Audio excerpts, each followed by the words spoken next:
Olá, bem-vindo à aula 4 do nosso treinamento sobre como estudar para concursos públicos. Na aula passada, a gente viu a importância de ter um foco, escolher um foco com base nas suas necessidades pessoais e eleger determinadas disciplinas típicas desse foco e casar com essas disciplinas, para que você sinta o efeito exponencial e amadureça nas matérias e finalmente passe no concurso aí dos seus sonhos. Na aula de hoje, a gente vai ver como organizar o seu estudo diário. E eu gostaria de começar com algumas provocações. Certamente você já se fez essas perguntas quando começou a estudar para concurso público, ou se você está começando agora, você certamente está fazendo essas perguntas. Quantas matérias eu estudo por dia? Quantas horas eu estudo? Quantas horas é o suficiente? Eu estudo por ciclo, ou seja, girando as matérias, ou então eu estudo por horário, aqueles horários fixos, igual de colégio. Tá? O que é certo? Né? Qual é o mais correto? Bom, não há um jeito certo de fazer isso, tá, gente? Certo é aquilo que é certo para você, como eu sempre falo nos meus artigos e falo também com os meus alunos, tá ok? Para provar que eu estou certo, eu vou contar para vocês uma historinha, é um caso real de um amigo meu, tá legal? O nome desse meu amigo é Gustavo, tá? Hoje ele é auditor da Receita Federal e ele estudou desse jeito aí, ó. Ele estudou uma matéria por vez, não foi uma matéria por dia, não. Uma por vez. Ele começou com direito constitucional, acabou direito constitucional, foi para administrativo e assim foi. Estudou todo o edital da Receita Federal, uma matéria por vez. Ele estudava apenas de madrugada, mais ou menos de 9 às 10 da noite até 6 da manhã, tá? E depois dormia o dia todo. E ele fez questões apenas depois de ler tudo. Ele leu todas as matérias, só então ele foi fazer questões, tá? Isso é justamente o que eu falo para o aluno não fazer no coach. Mas o Gustavo está certo ou está errado? Ele está certo. Ele está tão certo que hoje ele é auditor da Receita. Então isso aí, apesar de ser muito excêntrico, para ele funcionou, tá ok? Então a gente não pode ficar imitando as outras pessoas achando que vai ter o mesmo rendimento dessas pessoas. Na verdade, pode acontecer justamente o contrário. Você pode ter um rendimento ruim justamente porque não está seguindo aquilo que funciona para você. Tá legal? Apesar disso, há certos princípios que você pode seguir que podem te ajudar a montar o seu quadro horário diário. Bom, o ato de estudar ele é natural a todo ser humano. Na verdade, ele é natural a todo animal. Todo animal está aprendendo o tempo todo e o ser humano, obviamente, por ter um cérebro maior, ele aprende mais habilidades. Mas o ato de aprender um instrumento, aprender uma habilidade nova, aprender a lidar com situações, ele é natural do ser humano. Quando a gente cresce, a gente aprende a andar, a falar, enfim. Só que a gente coloca tantas camadas de complicação que no final das contas a gente não sabe mais o que fazer. Então, para descomplicar, basta que você siga dois princípios. Todas as pessoas vitoriosas que eu conheço, na hora de estudar, durante o dia, organizavam o seu estudo diário da seguinte maneira: estudava concentrado e era proativo. Seja uma pessoa mais ortodoxa que estuda por quadro horário, bonitinho, ou então o meu colega lá que estudava só de madrugada uma matéria por vez. Tá ok? Todas as pessoas vitoriosas que passaram em concurso público tinham essas duas características: estudavam concentradas e eram proativas. Estudar concentrado, basicamente, em resumo, é o seguinte: você marcou 1h30 para estudar determinada matéria. Só que com 50 minutos você já não aguenta mais estudar essa matéria. Você vai ficar estudando mais 40 minutos só para cumprir um horário que você mesmo criou. Você vai ficar se enganando 40 minutos só para dar uma satisfação para o seu ego. Então veja bem, você não pode fazer isso, porque quando você finge que estuda, você finge que passa. Tá joia? A matemática é muito simples. E proatividade é a proatividade na busca do conhecimento. É você estar deliberadamente estudando. Você não pode, por exemplo, abrir um livro e ficar fingindo que está lendo. Ou então abrir um vídeo e ficar ali vendo aquele vídeo achando que vai aprender por osmose. tá? Você tem que estar presente na leitura e no estudo, tá ok? Eu vou entrar em mais detalhes agora com vocês sobre esses dois pontos. Com relação à concentração, eu costumo brincar que concentração é a chave da porta onde está escrita aprovação, porque realmente conta muito. E uma pergunta que eu me faço muito, até quando eu estou trabalhando, e que eu estimulo que os alunos, e agora você faça, é essa aí. Eu estou estudando, eu estou produzindo ou estou meramente ocupado? Ou seja, eu estou ocupando meu tempo aqui sem fazer nada ou estou sendo eficiente? Se a sua resposta for no sentido que você está se sentindo apenas ocupado, não está rendendo, então você está estudando errado. E geralmente o problema é concentração. Tá ok? E isso explica muita coisa, gente. Por que tem aluno que estuda o dia todo e não passa em concurso público, ao passo que tem aluno que estuda 2, 3 horas à noite e passa em concurso público? Por conta disso aí, tá? O nível de devoção é o que mais conta. O aluno mais devotado, na maior parte do tempo, é aquele aluno que certamente vai ter uma maior eficiência. Tá ok? Então, devoção é o mais importante. Então, isso responde também aquela pergunta: quantas horas por dia é o suficiente para eu passar no concurso X, Y ou Z? Quantas horas você consegue ficar devotado? Como eu disse em uma dessas aulas, o meu limite diário de concentração do Igor é cerca de 3 horas. Então, 3 horas, 4 horas por dia eu consigo me devotar aos estudos. Tá ok? Então, um outro ponto importante também que tem relação com concentração é estresse e memória de trabalho. A memória de trabalho é a memória que você, como o nome próprio denuncia, é a memória que você usa para trabalhar ali naquele instante, tá? E quando você está estressado, essa memória de trabalho ela fica prejudicada, tá? A capacidade dessa memória de trabalho fica prejudicada. Então, quando você está pensando em muitas coisas, você está preocupado com o trabalho, preocupado quando vai passar, é como se você ficasse enchendo os escaninhos da memória de trabalho com assuntos que não vão trazer nenhum fruto para você, tá? Vamos dizer que a sua memória de trabalho ela seja limitada a 4 gavetas ou 7 gavetas, como alguns pesquisadores falam. Dessas 4 gavetas, você está enchendo 3 com problema e uma está sobrando para você estudar. Então, quanto mais concentrado você estiver e menos estressado ou pensando em assuntos aleatórios, mais memória de trabalho você vai conseguir alocar para os seus estudos. Então, isso também explica o motivo porque quando a gente está pensando em muita coisa ou estressado, ou então preocupado quando vai passar, você não consegue sentir que rendeu nos estudos. Né? Você não sai satisfeito ali da sua sessão de estudos, porque justamente você está alocando os seus slots de memória de trabalho em assuntos que não são interessantes naquele momento. Tá legal? Então vamos para o próximo. Queria falar agora sobre proatividade. Todo conhecimento, todo aprendizado no cérebro, ele é uma conexão sináptica. Ele representa um padrão mental ali, neural, né, vamos dizer assim, melhor dizendo, um padrão neural dentro do cérebro, tá? E esses padrões, essas conexões, elas se formam quando nós somos proativos na busca do conhecimento. Um exemplo bem claro para você é a aula de violão no YouTube.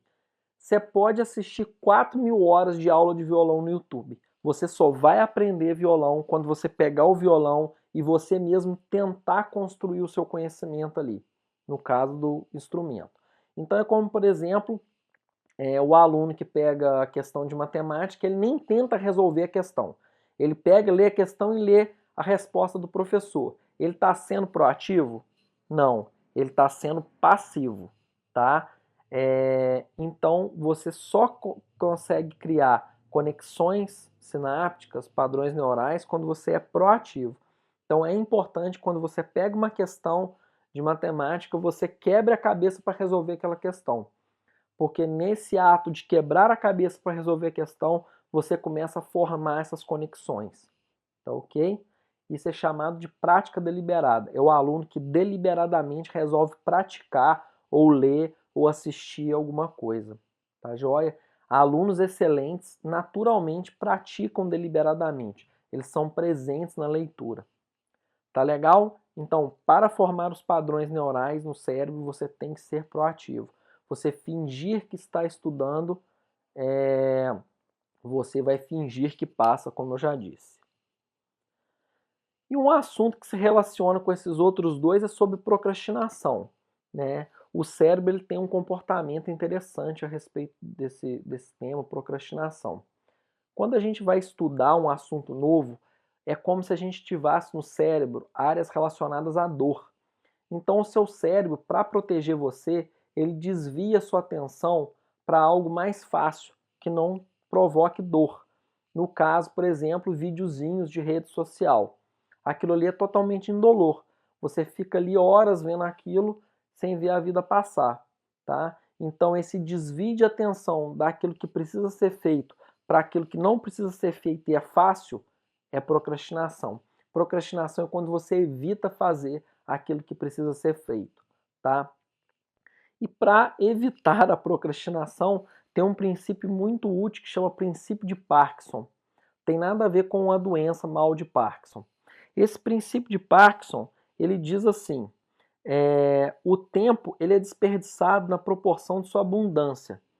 Ou então, dito de outra forma, o trabalho se expande para preencher o tempo disponível.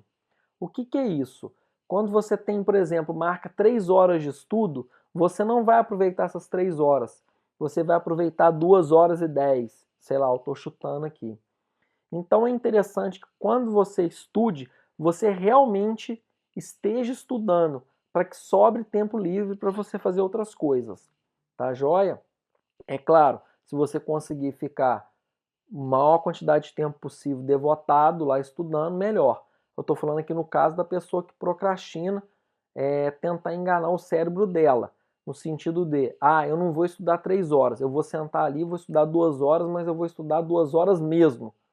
Então eu sei que eu vou estudar menos tempo e, obviamente, a sessão de estudos vai ficar mais convidativa para mim, tá? Então eu não vou ficar tanto aquele sentimento de dor, eu não vou querer fugir. Tá ok? Outra técnica aí que é muito interessante é a técnica do time box ou caixa de tempo. O que essa técnica diz? Ela diz que o time box é aquele período de tempo que você consegue realizar uma tarefa concentrado. Então, por exemplo, você sabe, eu, Igor, por exemplo, sei que meu time box de português é 40 minutos. Então, em 40 minutos, eu consigo estudar português sem me desconcentrar.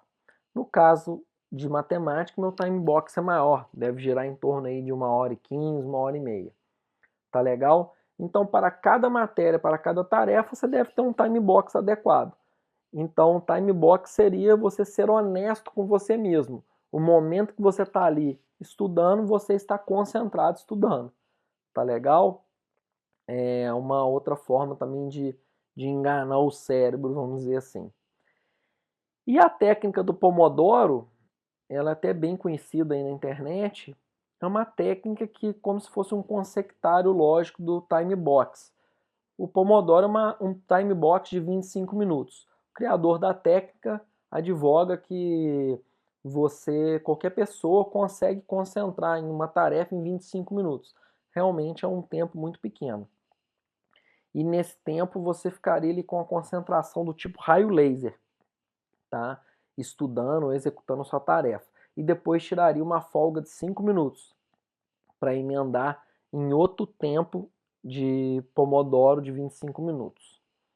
Tá legal? Então essas técnicas aí, esse princípio de Parkinson, que fala de expansão do tempo para preencher, expansão do trabalho para preencher o tempo vago, e essas outras técnicas de eficiência, de você ter um foco mais assim dinâmico, mais pontual, mais raio laser, como eu disse, é justamente para você enganar o cérebro no sentido de deixar o estudo mais convidativo, né? Você tem a impressão de que aquilo vai durar menos tempo e você vai render mais.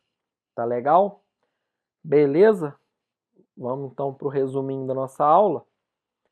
A lição de hoje, né? Várias lições. Não existe um jeito certo de estudar, de organizar seu estudo diário. Existe aquilo que funciona para você, tá? Lembre-se do caso do meu colega que estudava de madrugada, uma matéria por vez. Você tem que seguir esses dois princípios. Estude concentrado e seja proativo. Estude concentrado. Você não pode fingir que está estudando. Seja proativo. Não fique ali.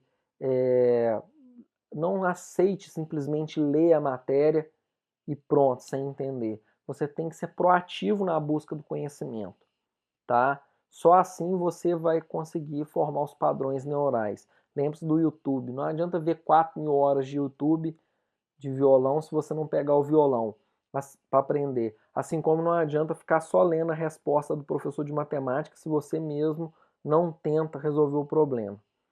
Então isso explica muita coisa, como eu disse, né? O aluno que rende mais é o aluno mais devotado. Não depende tanto do tempo que ele estuda por dia. Depende do tempo que ele consegue ficar devotado. Então, devoção é o que mais conta. E alunos excelentes, eles geralmente têm uma prática deliberada, vamos dizer assim. Eles estão presentes ali na leitura, tá? E não importa se você vai estudar 1 hora por dia, ou uma matéria por dia, 1 hora por matéria, aliás, uma matéria por dia, não interessa. Interessa que você siga esses dois princípios, tá? Então tem alunos meus, por exemplo, que eles são mais analíticos, eles gostam de ficar com uma matéria o dia todo estudando, não tem problema, desde que você esteja concentrado e seja proativo, tá? E tem alunos já que perdem a concentração mais rápido. Eu, por exemplo, perco a concentração mais rápido. Então, são alunos que gostam de ficar girando as matérias. Não tem problema também, desde que você estude concentrado e seja proativo. Estudar uma matéria por dia, ou 3, ou 4, ou 10 matérias por dia, não faz a menor diferença, desde que você esteja deliberadamente estudando. Tá legal? E falamos também sobre procrastinação, como o cérebro engana a gente, e dei aí 3 técnicas, um princípio de Parkinson e 2 técnicas para você tentar melhorar e não cair na procrastinação. O princípio de Parkinson é aquele que fala que o tempo é desperdiçado na proporção de sua abundância. Então, se você marca um período de estudo curto, mas que você consiga ali dar naquele sprint de concentração, estudar com atenção, com devoção, é o que mais vale. Falamos também da caixa de tempo, do time box, né? E também do Pomodoro, que é um time box de 25 minutos. Tá legal? Então, mais uma vez, não se prenda a fórmulas prontas, não interessa se você estuda uma matéria por dia, 3 por dia, uma matéria por semana. O importante é que você estude concentrado e na hora de estudar, não se contente simplesmente ler aquilo por ler, ou então assistir o vídeo por assistir. Seja proativo e preste muita atenção. Tá legal? Um grande abraço. Tchau, tchau.